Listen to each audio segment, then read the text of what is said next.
करते हैं। हेलो बच्चों, आप सभी का स्वागत करता हूं मैं सनराइज एजुकेशन अकेडमी समदड़ी में। मैं विशाल भार्गव आपको कक्षा 10वीं की विज्ञान में पढ़ा रहा हूं और उसमें हमने प्रकाश के बारे में हमने बातें की है। तो प्रकाश के बारे में हमने बेसिक देखा, अपवर्तन और परावर्तन। उसके बाद में हमने प्रकाश के जो उपकरण है जो इसमें परावर्तन होता है उसको समझा और वो उपकरण दर्पण है। दर्पण दो प्रकार के थे, समतल दर्पण जिसके बारे में हमने चर्चा की, पार्श्व परावर्तन लेटरल इन्वर्जन जिसे कहते हैं। उसके बाद में हमने बात की थी प्रकार की। तो दूसरा प्रकार जो है वो था गोलीय दर्पण। दो प्रकार के होते हैं, अवतल दर्पण और उत्तल दर्पण, जिनको हमने डायग्रामेटिकली समझा और कुछ बेसिक शब्दावली जो है टर्मिनोलॉजी उसके बारे में चर्चा की। आइए हम उन पर नज़र डालते हैं और परावर्तन के नियम की ओर बढ़ते हैं, जिसके कारण अपन अवतल दर्पण के लिए इन 6 दशाओं को एक टेबल के रूप में निरूपित करूँगा और इसकी PDF आपको मिल जाएगी। तो ध्यान से सुनिएगा।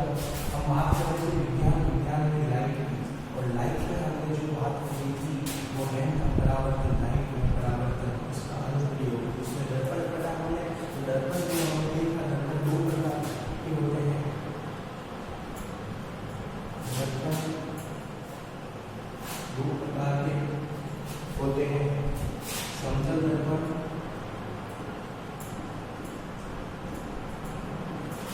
और गोलीय दर्पण। दर्पण का मतलब होता है मिरर, जो होता है एक तो होता है प्लेन मिरर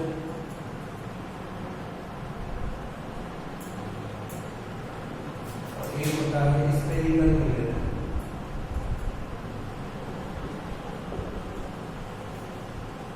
अब फर्दर हमने इसमें बहुत सारी बातें करी, जैसे अगर बात करूँ मैं P की, तो प्लेन मिरर मैंने ये बनाया। इस प्लेन मिरर में P को अगर हम देखेंगे तो ये ऐसे दिखेगा, मतलब ये उल्टा दिख रहा है, ये उल्टा भी दिख रहा है।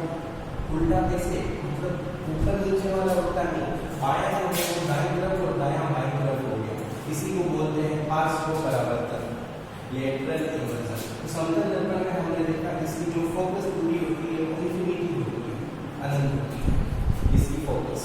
चलो गोलीय दर्पण की बात करें तो गोले का एक भाग जिसको हम अंदर की तरफ या बाहर की तरफ पारदर्शी परत बना सकते हैं। तो इसी के बेस पर हमने इसको दो प्रकार में देखा, अवतल दर्पण जिसको हम कॉनकेव मिरर बोलते हैं, और दूसरा जो है वो है उत्तल दर्पण जिसको हम कॉन्वेक्स मिरर बोलते हैं। दो प्रकार के दर्पण है अपने, अवतल दर्पण और उत्तल दर्पण। तो चलिए देखते हैं अवतल दर्पण कौन सा होता है। ये जो गोला था एक, उस गोले के एक छोटे से भाग को, ये छोटा भाग लिया, इस भाग को मैं चाहूँ तो अंदर की तरफ चमकीला बना सकता हूँ, चाहूँ तो मैं बाहर की तरफ चमकीला बना सकता हूँ। तो यदि मैं इस भाग को बाहर की तरफ चमकीला बनाता हूँ, मतलब कि जो पारदर्शी परत भाग है ना वो ये है, ये पारदर्शी जो है वो इधर से उधर नहीं जाएगी, मतलब ये चमकीला लेप है। और ये लेप किसका होता है, या फिर बेजी या फिर सिल्वर का चमकीला लेप होता है। तो मैंने बाहर की तरफ किया यहाँ पर, तो इसके कारण अणुप्रकाश जो भी कोई वस्तु है वो वस्तु शब्दों के लिए यहाँ रखूंगा। तो इससे जो प्रकाश की किरण जाएगी तो टकराएगी, टकराने के बाद इसका यहाँ पर कैसा स्थान परावर्तन होगा। बट अगर मैं बात करता हूँ कॉन्वेक्स मिरर, तो कॉन्वेक्स मिरर में क्या होगा कि हमने अंदर की तरफ जो भाग है उसको हमें चमकीला बना देना, लेप कर देना, जिसके कारण ये जो है परावर्तन पृष्ठ हो जाएगा, पारदर्शी नहीं होगा, परावर्तन पृष्ठ। रिफ्लेक्टिंग सरफेस, तो ये जो यहाँ कॉनकेव मिरर में जो रिफ्लेक्टिंग सरफेस होती है वो बाहर की तरफ होती है, रिफ्लेक्टिंग सरफेस। जिसको हिंदी में बोलते हैं परावर्तक पृष्ठ। यहाँ अंदर की तरफ की अवतल दर्पण में, और वहाँ बाहर की तरफ की उत्तल दर्पण में। और हम जानते हैं कि हमेशा कोई भी ऑब्जेक्ट होता है, वस्तु होता है, उसको बाईं तरफ लेफ्ट साइड में ही रखा जाता है। तो यहाँ पर भी मैंने दाईं तरफ लिखा, जैसे कि अगर मैं बोलूँ ये जो दर्पण है, दर्पण का मध्य बिंदु जिससे एक मुख्य रेखा जाती है, गुजरती है, तो उस बिंदु को हम बोलते हैं पोल या ध्रुव। ध्रुव बोला जाता है, इसको क्या बोलते हैं? पोल। तो ध्रुव से हम देखेंगे कि अगर ये गोला होता तो सपोज दैट कि कैसा होता, ये इस प्रकार से होता। अगर ये जो कांच का टुकड़ा है इसको मैंने अगर बढ़ाया तो ये गोला होता कि कौन सा गोला होगा? कुछ गोला इसका ऐसे होता और उसका वैसे हो जाता, गोले के पार्ट होते। तो उस गोले का कोई केंद्र होता, उसको बोलते हैं वक्रता केंद्र। उस गोले के केंद्र को क्या बोलेंगे? वक्रता केंद्र, जिसको हम सी से डिनोट करेंगे।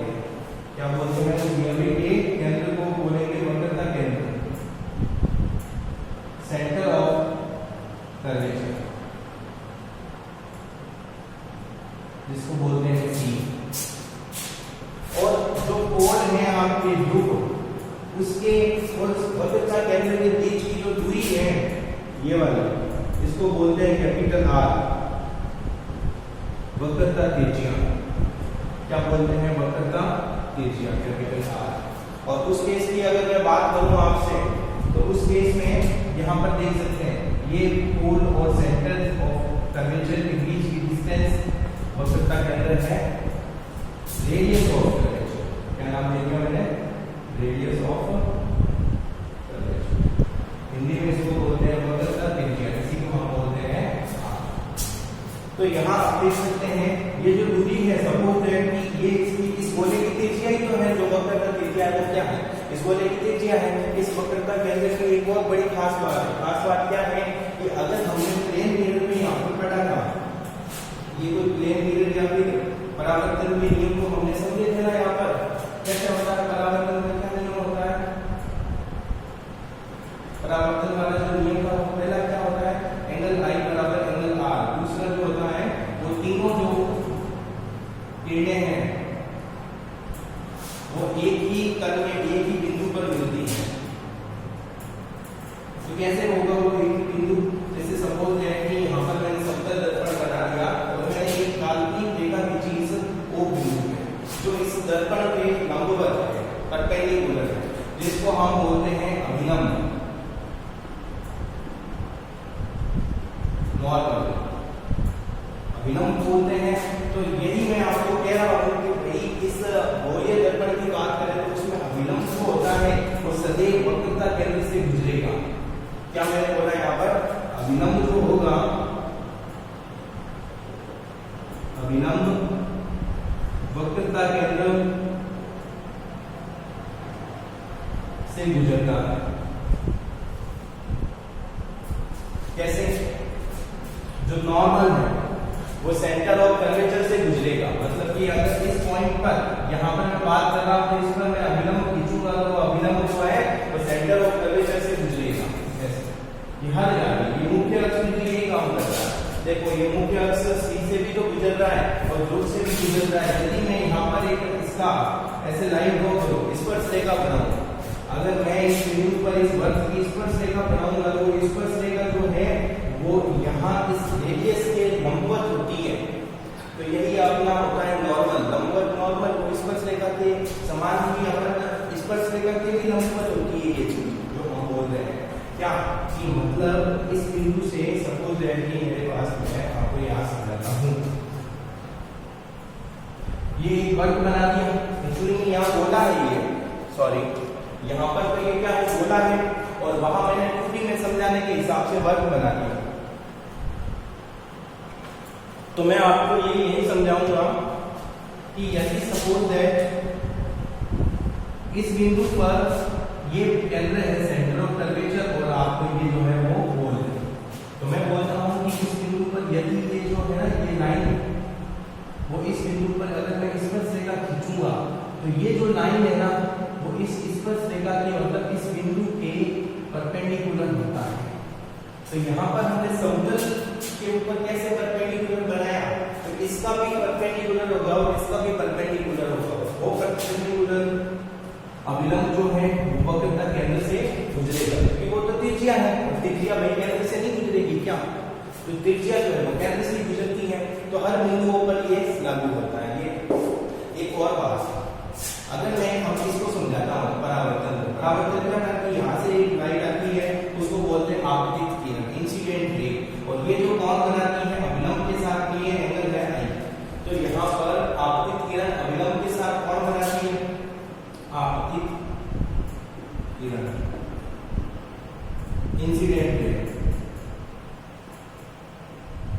ये एंगल यहाँ पर आई बनाती है और यहाँ पर टकराती है, तो यहाँ से टकराने के बाद इस अभिलंब के साथ दूसरी दिशा में ये ऐसे लौट जाती है, और इसको बोलते हैं परावर्तन के कारण लौटी थी ना, तो परावर्तित किरण, परावर्तित किरण, इंग्लिश में क्या बोलेंगे आप लोग, रिफ्लेक्टिंग रे,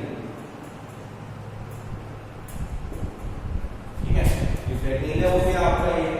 तो ये दूसरा पहला नियम क्या है, यहाँ पर ये एंगल आर जो है वो ये आई, ये दोनों बराबर होंगे, एंगल आई इन दोनों के बीच में बनने वाला कौन, एंगल आर जो है वो इन दोनों के बीच में बनने वाला कौन, ये दोनों बराबर होते हैं, ये परावर्तन का पहला नियम है। दूसरा नियम क्या है, परावर्तन का जो तीनों कोण है, किरणें हैं, आपतित किरण, इंसिडेंट रे, अभिलंब नॉर्मल और परावर्तित किरण रिफ्लेक्टिंग रे, ये जो तीन किरणें हैं ना, ये तीनों किरणें एक ही तल में, सेम प्लेन में, एक ही बिंदु पर, सेम पॉइंट पर मिलती है, ये है आपके परावर्तन का दूसरा नियम। पहला angle of incident equal to angle of reflection, और यहाँ पर भी वही केस फॉलो करेंगे जब मैं थोड़ा और अच्छे से एक्सप्लेन करूंगा। अभी तो अपन लोग बेसिक सिस्टम को देख रहे हैं, तो यहाँ पर ये वक्र त्रिज्या हो गई, इन दोनों के बीच का मध्य बिंदु सपोज दैट कि ये होगा, मतलब ये पूरी डिस्टेंस जो है वो 10 सेंटीमीटर है, तो ये डिस्टेंस होगी वो 5 सेंटीमीटर होगी, मतलब आधी हो जाएगी। इन दोनों के बीच का एक पॉइंट होता है जिसको बोलते हैं कैपिटल एफ, और इसको बोलते हैं फोकस बिंदु। क्या बोलेंगे इस पॉइंट को, फोकस पॉइंट। और इस फोकस पॉइंट और पोल के बीच की जो डिस्टेंस होती है, मतलब कि ये फोकस बिंदु और ध्रुव के बीच की जो दूरी है, इसको हम बोलेंगे फोकस दूरी। क्या बोलेंगे, फोकस दूरी। और इसी को हम क्या बोलेंगे, ये जो डिस्टेंस है स्मॉल एफ, इसको बोलते हैं फोकल लेंथ। ओके, और एक रिलेशन बहुत ही पॉपुलर रिलेशन है, तो पॉपुलर रिलेशन क्या है कि यहाँ पर जो f होता है वो r/2 होता है, कहने का मतलब जो r होता है वो 2f होगा। r का मतलब क्या होता है, वक्र का त्रिज्या, रेडियस ऑफ कर्वेचर, और f जो है वो है फोकस दूरी, फोकल लेंथ, जो आप देख सकते हैं यहाँ पर। एक और चीज मैं यदि बोलूं तो आप सही से देखो, इस चित्र को मैं थोड़ा सिंपल तरीके से बताऊं तो ये कुछ अवतल लेंस जो है वो कुछ ऐसा है, सॉरी अवतल दर्पण। अवतल दर्पण जो है वो बाहर से चमकीला पार्ट है, तो यहाँ पर इसका ये तो है आपका कोण, ये है फोकस बिंदु, और ये है आपकी सेंटर ऑफ कर्वेचर। तो इसका गोला किस साइड में बनेगा, पीछे की तरफ बनेगा ना, तो यहाँ पर इसका जो सेंटर ऑफ कर्वेचर होगा वो इसके बाईं तरफ होगा। मतलब कि अगर हम बात करें अवतल की, अवतल दर्पण और ये जो है उत्तल दर्पण, तो अवतल दर्पण और उत्तल दर्पण दोनों के लिए देखें तो ये जो मेन जो चीजें है ना, सेंटर ऑफ कर्वेचर है, रेडियस ऑफ फोकस पॉइंट है, ये सब जो है वो इसके बाईं तरफ है। क्योंकि आप देख सकते हैं यदि मैं मैथ में इस ग्राफ को देखूं तो इस साइड में जो होता है वो प्लस होता है, इस साइड में होता है माइनस होता है, ऊपर की तरफ तो प्लस होता है और नीचे की तरफ माइनस होता है। और यदि यहाँ पर मैं किसी लेंस को या दर्पण को रखता हूं तो मैं कोई भी मेजरमेंट जो है वो इसी में ही करूंगा। मतलब क्या कि यहाँ ये जो भाग है वो है दायां भाग, राइट साइड, और जो ये भाग है वो है बायां भाग, लेफ्ट साइड, लेफ्ट साइड। तो लेफ्ट साइड वाला हमेशा नेगेटिव होगा और राइट साइड वाला हमेशा पॉजिटिव होगा। तो देखो कौन कौन नेगेटिव है, यहाँ पर देखेंगे तो इस साइड में जो फोकल लेंथ है वो भी कर्वेचर है वो दोनों इसके लेफ्ट साइड बाई साइड वाले जो कि नेगेटिव होता है, तो यहाँ पर -r का यूज करते हैं अपन, -f का यूज करते हैं, क्योंकि वो जो है वो दायां तरफ राइट साइड में हम ऑलवेज क्या लेते हैं, प्लस में लेते हैं, तो प्लस का r होगा और प्लस का f होगा। एक और नियम हम देखेंगे कि यदि में कोई वस्तु होती है, अगर मैं वस्तु दाईं बाईं की बात करूं तो वस्तु है, तो वस्तु को मैंने रख दिया कोई ऑब्जेक्ट है, सपोज है कि ये यहाँ पर ऑब्जेक्ट है मोमबत्ती, और ये जो ऑब्जेक्ट है ना, तो ये ऑब्जेक्ट की इस दर्पण से जो डिस्टेंस है, मतलब कि इस मिरर से जो दूरी है, इसको बोलते हैं वस्तु दूरी या बिंब दूरी। क्या बोलते हैं इसको? बिंब दूरी। बिंब दूरी ऑब्जेक्ट डिस्टेंस जो है वो भी आपके लेफ्ट साइड में तो है, बाएं दिशा में है, तो इसको भी सदैव हम इसमें लेते हैं -u में लेते हैं। -u का मतलब क्या हुआ, इसकी जो बिंब दूरी है वो सदैव, चाहे कोई भी लेंस हो चाहे कोई भी दर्पण हो, ये जो बिंब दूरी होती है ऑब्जेक्ट डिस्टेंस, ये सदैव क्या होती है, नेगेटिव होती है। तो यहाँ पर हमने -u ले लिया, ठीक है बच्चों। अब आगे चलते हैं, अगर मैं उत्तल दर्पण की बात करूं तो इसमें यहाँ पर देखेंगे u है जो वो सदैव उस साइड में रखेंगे। अब ऐसा नहीं है, इस उत्तल दर्पण में हमने उधर मोमबत्ती को इस साइड में नहीं रखेंगे, क्योंकि मैंने एक आपको बात कही कि वस्तु जो बिंब होता है ऑब्जेक्ट, उसको सदैव हम लेफ्ट साइड में ही रखते हैं, चाहे कोई भी लेंस हो चाहे कोई भी दर्पण हो, तो सदैव लेफ्ट साइड में रखा तो ये जो वैल्यू है सदैव नेगेटिव होगी, और वो दोनों दर्पणों के लिए होगी और साथ में दोनों लेंसों के लिए भी हो सकती है, ठीक है। अब बात करते हैं, एक और बच गया, ये ऑब्जेक्ट यहाँ पर बिंब आया, सपोज है कि यहाँ पर दिया मैंने ये बिंब है दोनों, और ये जो दूरी है ये है आपकी u। तो इस बिंब से यहाँ पर अब मुझे इसका निर्माण करना है, एक इमेज का निर्माण करना है, वो तो हम देखेंगे आगे यहाँ पर सब प्रकार से। तो v देखेंगे, v को निकाल कर, तो ये v जो है वो इस साइड में भी हो सकता है और इस साइड में भी हो सकता है, मतलब दोनों तरफ ये जो v है वो हो सकता है। इसलिए अगर मैं बोलूं तो v के बारे में कोई पता नहीं है, प्लस भी हो सकता है या फिर माइनस भी हो सकता है, लेकिन बाकी वाली जो टर्म्स है ये सदैव आपको अवतल दर्पण के लिए नेगेटिव में मिलेगी और उत्तल दर्पण के लिए पॉजिटिव में मिलेगी, ठीक है। अब आपको समझ में आया ये बात। अब मेरा क्वेश्चन आपके लिए ये है कि मुझे ये बताओ कि समतल दर्पण जो होता है, उस समतल दर्पण में ये जो फोकस दूरी होती है वो फोकस दूरी इंफिनिटी बोली मैंने, ये कौन सा इंफिनिटी है, पॉजिटिव इंफिनिटी है या नेगेटिव इंफिनिटी है? तो हम आंसर देंगे सर कि यहाँ पर हमने समतल दर्पण को पीछे की तरफ से चमकीला करेंगे, क्योंकि मुझे वस्तु जो है वो किस साइड में रखूंगा, ये यदि मैं बोलूं तो ये है ना, इसके समतल दर्पण ये अभिलंब है, इसको अभिलंब क्यों बोलते हैं, और दूसरा नाम इसका जो है वो है मुख्य अक्ष, प्रिंसिपल एक्सिस। तो प्रिंसिपल एक्सिस है या, और प्रिंसिपल एक्सिस जो होती है वो अभिलंब का ही रोल करती है, क्योंकि अभिलंब का मतलब क्या हुआ, त्रिज्या जो वक्रता केंद्र के अंदर से गुजरती है। आप देख सकते हैं यहाँ पर ये जो मुख्य अक्ष है ये भी तो वक्रता केंद्र से गुजरती है, और ये मुख्य अक्ष है ये भी वक्रता केंद्र के केंद्र से गुजरती है। तो मैं बात आपको समझाने जा रहा हूँ कि इसमें जो ये इंफिनिटी आएगा वो इस साइड में हम टाइप कर देंगे, क्योंकि पीछे तो कुछ होना नहीं है, टैप सदैव इसका माइनस में इंफिनिटी होता है, ठीक है। तो यहाँ पर प्लस माइनस का मतलब समझ में आया आप लोगों को। तो ये मैंने आपको टर्मिनोलॉजी करवा दी है, और इसकी देखो बेटा डेफिनेशन देखना मैं आपको बता चुका हूँ, वहाँ पर सिंपल भाषा में समझ में आ जाएगा। हम जितनी ज़्यादा चीज़ों को देखेंगे उतना ही बेटर है, क्योंकि ये जो चीज़ है ना बहुत ही सिंपल है और सटीक भाषा में। मेरा वीडियो आप देखो, नोट्स मत बनाना, मेरा वीडियो देखते समय आपको क्या करना है, चुपचाप एयरफोन लगाकर मेरे वीडियो को देखना है। एक बार आपको ध्यान से देखना है, बीच में कोई कमेंट नहीं करना है, लास्ट में आप इसका फीडबैक दे सकते हैं। तो चलो अपन अपने डाउट भी रख सकते हैं, और मैं जो क्वेश्चन पूछता हूँ उसके डाउट तो आपको मुझे बनाने ही पड़ेंगे, और ये जो मटेरियल है वो मैं आपको PDF रूप में प्रोवाइड करवा सकता हूँ। और अगर आप चाहो तो इधर से भी आप नोट्स बना सकते हो, वो आपकी इच्छा, आपके ऊपर निर्भर करता है। दोनों का उसको लेके चल रहा हूँ, ठीक है। जो कीवर्ड है समरी है वो मैं आपको समझाने का प्रयास कर रहा हूँ। तो अपन बात करते हैं अब आगे। तो देखो अब हमने यहाँ पर चर्चा की कि दो प्रकार के दर्पण होते हैं। तो पहले अपन अवतल दर्पण से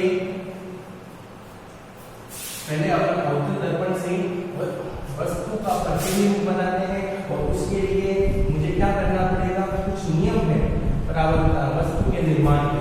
उसको समझना पड़ेगा। तो कौन कौन से नियम है जिसको हम बोलेंगे प्रतिबिंब निर्माण का ये नियम, परावर्तन दर्पण के द्वारा, या फिर दर्पण का कोई रोल नहीं है, दर्पण को या कोई भी हो, अपने यहाँ पर एक बार नियम पढ़ाऊंगा, वो नियम आपको दोनों में समझ में आना चाहिए। कैसे? देखो, क्योंकि दोनों एक ही सही है। हाँ, डेफिनेशन थोड़ी अपन बात कर सकते हैं, अलग है वो अलग प्रोवाइड हो जाएगी, लेकिन चीज दोनों की सेम है। दोनों को मैं समझाऊंगा, यथा स्थान यथा समय।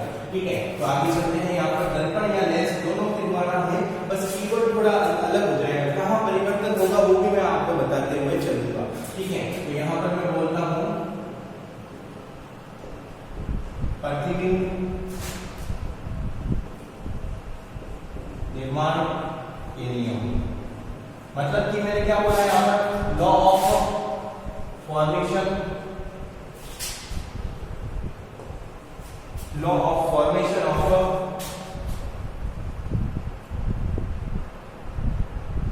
कोई भी ऑब्जेक्ट होती है तो उसकी क्या बनती है, इमेज बनती है, जिसकी जो लेंस या दर्पण से जो डिस्टेंस होती है वो होती है आपकी v, और उस v के बारे में हमने बोला कि भाई वो प्लस भी हो सकती है, माइनस भी हो सकती है। कहने का तात्पर्य वो लेफ्ट साइड में भी बन सकती है या राइट साइड में भी बन सकती है।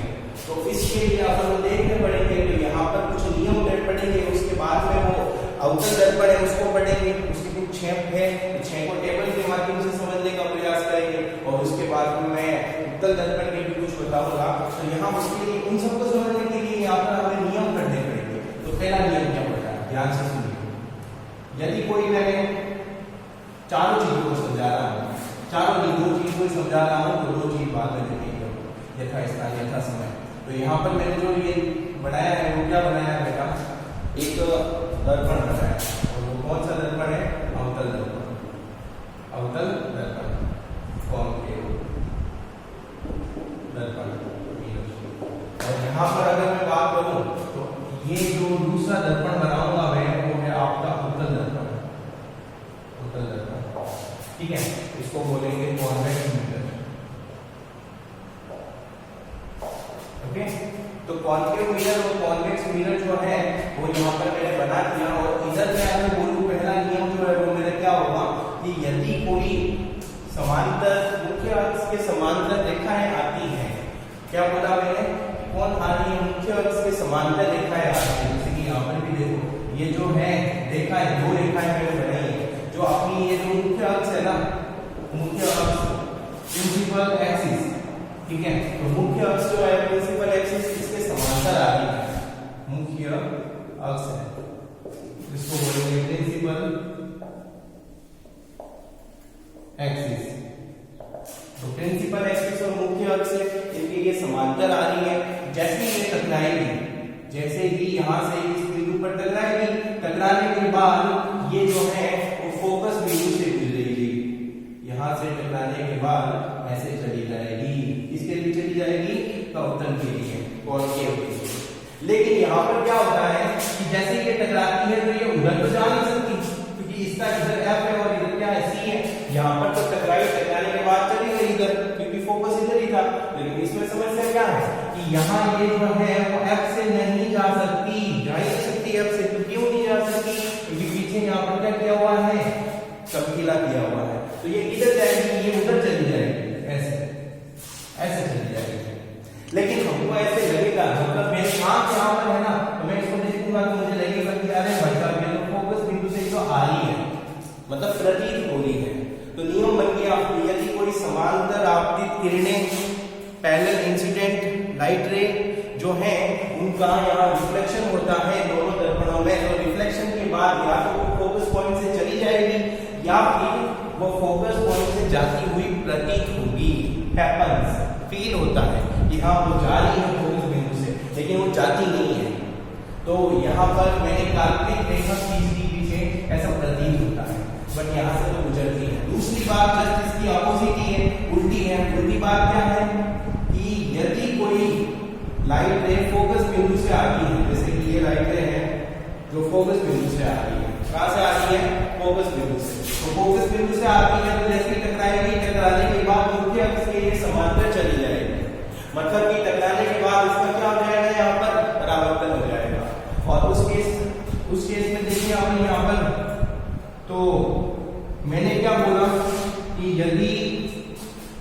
लाइट रे जो है वो फोकस बिंदु से आती है। अब इसका फोकस बिंदु इधर था इसलिए आगे लाइट रे कोई दिक्कत नहीं था, लेकिन इसका फोकस बिंदु जो उधर है और इस फोकस बिंदु से क्या लाइट रे आ सकती है क्या? ऐसे कभी लाइट रे आ सकती है क्या? नहीं आ सकती है, कभी नहीं आ सकती है। तो फिर कैसे आएगी? आती हुई प्रतीत होगी ऐसे। ये लाइट रे कोई आ रही है, मतलब कि यदि कोई लाइट रे फोकस बिंदु से आती हुई प्रतीत होती है तो यहाँ इस बिंदु पर परावर्तन होगा।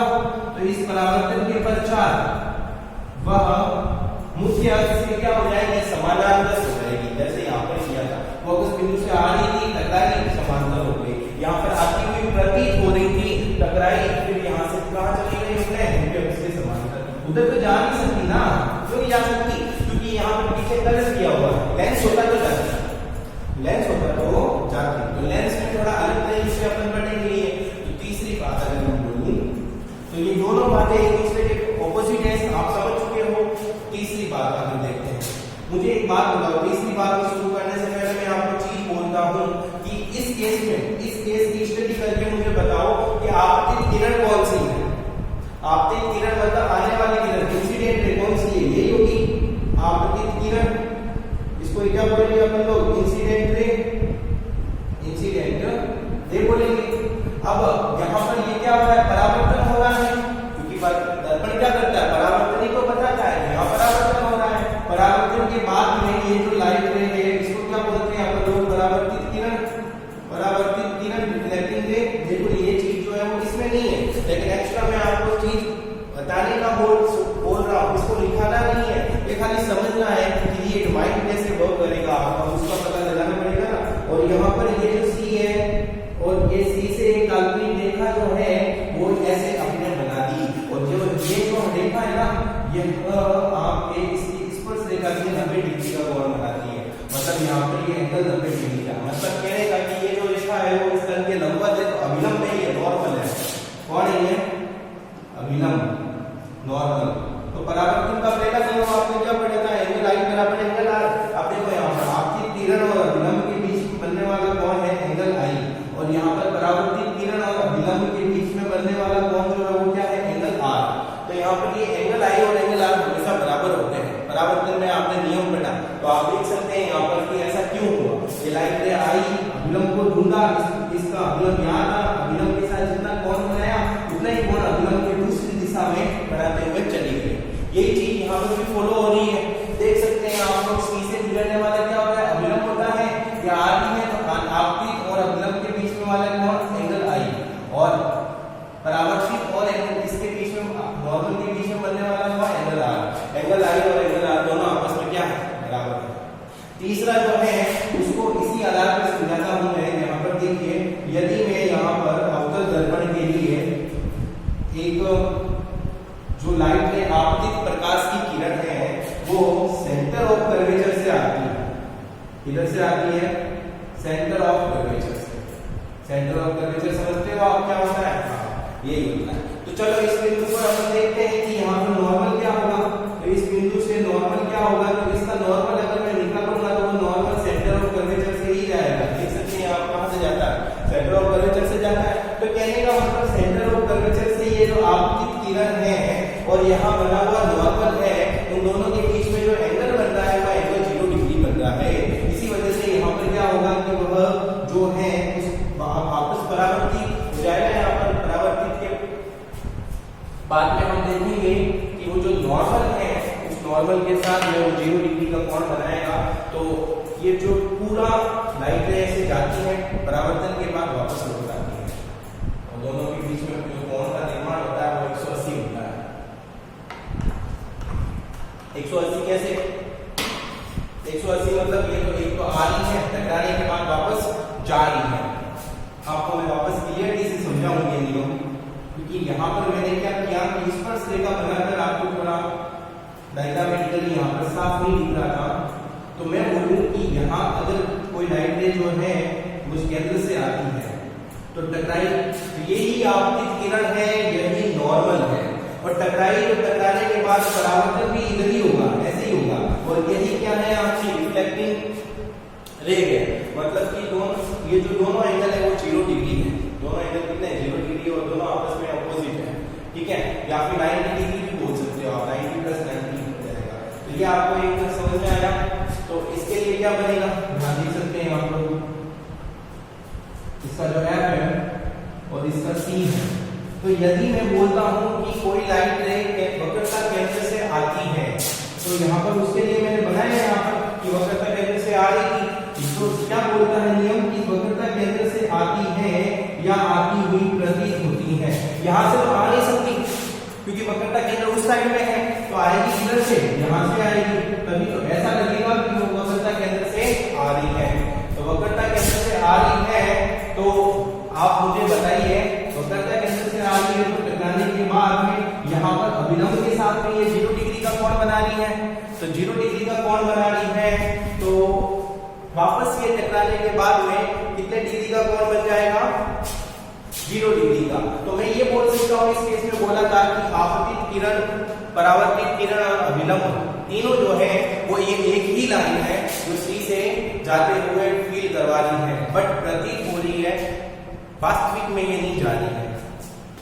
तो यहाँ पर आप देख सकते हैं। और चौथा जो नियम है वो यहाँ पर मैं लिख देता हूँ, देखिए समझा देता हूँ चौथा नियम कि ये मैंने यहाँ पर क्या बना दिया है,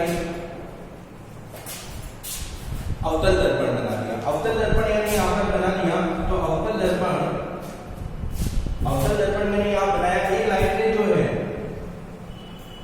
एक लाइट रे किसी दर्पण को बिंदु O से टकराती है, मतलब ध्रुव से, पोल से टकराती है, और टकराने के पश्चात दूसरी दिशा में चली जाती है। जैसे कि यहाँ से लाइट रे आएगी, टकराई, यहाँ पर परावर्तन हो गया, परावर्तन के पश्चात इधर चली गई। अब देखो इस बिंदु पर नॉर्मल जो है वो कहाँ है, वो जो नॉर्मल है वो ये रहा, जिसको मुख्य अक्ष भी कहते हैं। और ये नॉर्मल जो है वो वक्रता केंद्र से गुजरता है, तो ये आपतित किरण है, ये अभिलंब है, तो इनके बीच में बनने वाला कोण क्या हो गया, एंगल आई। इंसिडेंट रे और नॉर्मल के बीच में बनने वाला कोण है एंगल आई, और इंसिडेंट रे और ये रिफ्लेक्टिंग रे है। क्यों है, क्योंकि यहाँ पर O पर क्या हुआ था, रिफ्लेक्शन हुआ था, परावर्तन हुआ था, और परावर्तन के बाद आफ्टर रिफ्लेक्शन जो लाइट रे चली जाती है उसको हम क्या बोलते हैं, रिफ्लेक्टिंग एंगल, रिफ्लेक्टिंग रे। रिफ्लेक्टिंग रे और ये नॉर्मल के बीच में बनने वाला कोण क्या है, एंगल R। तो आप ये देख लो यहाँ पे क्या हो रहा है, परावर्तन का पहला नियम जो है वो संतुष्ट हो रहा है। कौन सा नियम, एंगल I बराबर एंगल R। जी यहाँ पर ये दोनों कोण क्या है, बराबर। अब इस केस में बात करूं तो यहाँ पर कुछ ऐसा ही है। क्या है यहाँ पर ऐसा, देखो तो यहाँ पर अगर मैं इसके लिए बनाता हूं तो ये बना दूंगा, और इसकी जो ये मुख्य अक्ष है ये इसका ध्रुव है, यहाँ पर फोकस बिंदु है, और ये जो है वो क्या है, वक्रता केंद्र है। और यदि कोई लाइट रे आती है, ये आ रही है, तो मुख्य अक्ष के साथ में कुछ एंगल का निर्माण करती है, आपतित किरण है। और इस बिंदु पर यदि देखूंगा मैं तो ये तो अभिलंब है, तो यहाँ मुख्य अक्ष में ये अभिलंब है, इसके साथ में एंगल पाई बना दिया और परावर्तन हुआ और दूसरी तरफ चली गई। यही तो परावर्तित किरण है जो यहाँ पर एंगल R का निर्माण कर रही है। और ये एंगल I और एंगल R जो है वो दोनों आपस में क्या है, बराबर है। तो ये परावर्तन के प्रतिबिंब बनाने के 4 नियम हमने पढ़े।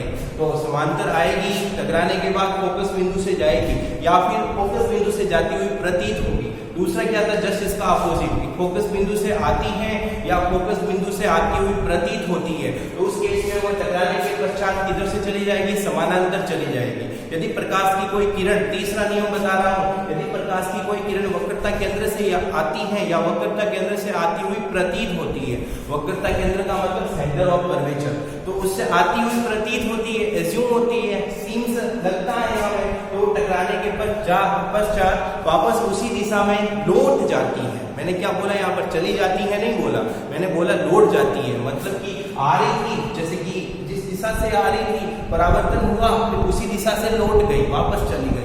उन दोनों के बीच में बनने वाला कोण जो होगा वो क्या होगा, 180 डिग्री का होगा। और मैं यहाँ पर बोलूं तो वो जो तीनों लाइनें हैं वो एक ही लाइन तो है, कैसे, जैसे ये रहा, ये जो तीसरा नियम है इसमें ये लाइनें आ रही है, यहाँ परावर्तन हुआ, फिर वापस चली गई, और नॉर्मल भी तो यही है, तो तीनों लाइनें एक ही तो लाइन है। तो ये तीसरा नियम है। और चौथा नियम क्या है कि यदि कोई लाइन मुख्य अक्ष के साथ में जितना कोण बढ़ाएगी उतना ही कोण मुख्य अक्ष से टकराने के बाद दूसरी तरफ बनाते हुए चली जाएगी, जिसको आप परावर्तित किरण कहेंगे। यहाँ पर भी कुछ ऐसा ही हुआ और वहां पर भी कुछ ऐसा ही हुआ। बाद में ये जो अपने, यदि ये अगली क्लास में मैं आशा करता हूं कि आप यहाँ पर ये चारों नियम और आज दर्पण के जो प्रकार है और बेसिक टर्मिनोलॉजी है, मतलब कि मैं यदि आपको बोलूं कि भाई फोकस बिंदु बता, तो फटाक से इसकी डेफिनेशन तैयार होनी चाहिए। ऐसी केस में आपको आना है तो मैं अवतल दर्पण से संबंधित पट्टीबिंब का निर्माण करवाऊंगा, अवतल दर्पण का उपयोग बताऊंगा, उत्तल दर्पण के बारे में कुछ बातें करूंगा और आगे भी हम चर्चा करेंगे। धन्यवाद।